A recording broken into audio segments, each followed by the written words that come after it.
Dahil may ubo at saka sipon ako ngayon, so ito gagawa ko ng gamot, lemon, loya, at saka ito saffron. So ayan, hinalo ko na lemon juice, loya, at saka saffron. Pagkatapos niyan, lagyan ng mainit na tubig. Ganyan lang. Tapos, hayaan nyo muna ng mga 5 minutes, tsaka inumin. Yan lang yung ginagamit ko na panggamot sa ubo at saka sipon ko.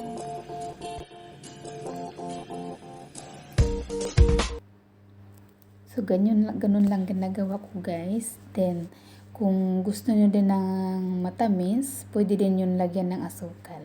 Yan lang. Salamat.